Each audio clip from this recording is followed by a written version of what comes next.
Ito po ang niluto ko. Maliit lang po itong ating kaserolang ginagamit ngayon. Parang pulbera nga ng pulbos eh. Lalagyan ko po ng kalahating tasa ng tubig. Wala pang apoy yan ha. Lagay po tayo ng 2 kutsarang soy sauce, toyo. O ito naman yung 2 pakete ng ketchup. Nakita nyo na itong ginagawa ko palagi. Inuuwi ko. Galing po sa restaurant. Sayang eh. Binayaran nyo yun eh. 2 po nito. Parang mga 2 kutsara siguro. Kung meron po kayong Worcestershire, lagyan nyo po ng 1 kutsara. Konting pamintang drog. Lalagyan ko po nitong aking furikake. Rice seasoning ang nakalagay dito eh.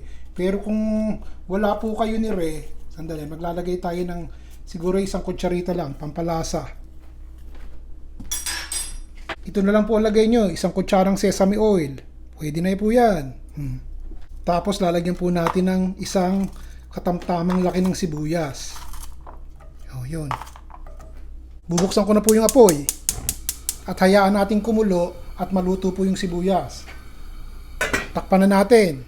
Tignan natin, baka natutuyo. Lalagyan ko pa po ng kalahating tasa ng tubig at baka matuyo itong ating sibuyas eh, hindi pa malambot.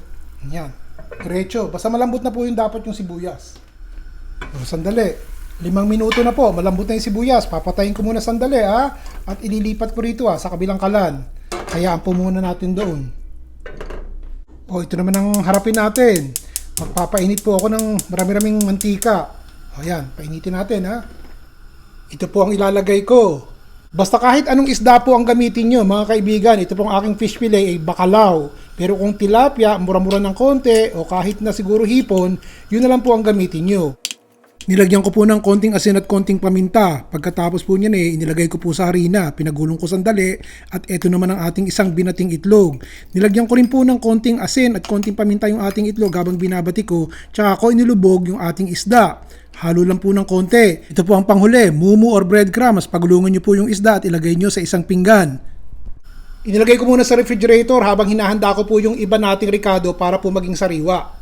O, ilalagay ko na po. Mainit na yung ating mantika. Dahan-dahan at baka mapaknot kayo. Yan. Ganyan lang. Ganda. Sige po, prituhin natin yan hanggang sa pumulat maluto. Sandali lang namang maprito O, nakita nyo, mga 2 minuto lang, itataob ko na uli. Basta mainit po ang mantika. Ayos. O, sandali lang yan ha. Siguro po yung kabila naman 2 minuto rin. Ganda ng kulay, no? Papakita ko sa inyo. O, sige po, diretso. O, teka, tignan natin. Babaliktad ko ulit. Ang ganda. Papatayin ko na po yung apoy. At ito patutuluin natin. Yung mantikang hindi kinakailangan para mawala. Palalamigin ko muna sandali ha. Kasi mas lumalamig, mas lumulutong. O, binalik ko na po At hayaan nating uminit sandali. Mainit pa naman. Kaya lang, pakuloy natin para maganda po sa kamerang kumukulo. Lalagyan ko na po ng konting kinchay. Kung gusto niyo sibuyas na mura, akmang-akma rin po. Pero ito lang meron po ako ngayon so kinchay na muna. Lagyan natin ng 2 itlog. Yun. Isa pa. Yun. Takpan po natin sandali at hayaan nating maluto ng katitik yung itlog. Huwag namang lutong-luto. Ang maganda nun yung ating pong pula hilaw-hilaw ng kaunti. Hihinaan ko po ang apoy ng bahagya. O tignan nyo, makalipas siguro mga 30 segundo.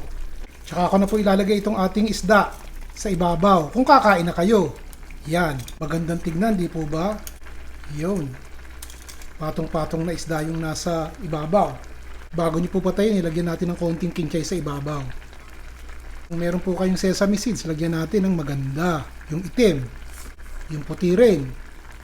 O, di ba ayos? O, hindi ko na po kakalikutin at isasalin pa sa maliit na tasa o kaya naman sa maliit na bandihado. Ganun rin na lamang at ng magandang tignan. Kung meron po kayong mainit na kanin, maliit na tasa rin sa gilid. Ganun po ang pagsaserve nito. Gandang tignan, di po ba? Magustuhan nyo po sana. Ito po ang niluto ko. Ron Bilaro po.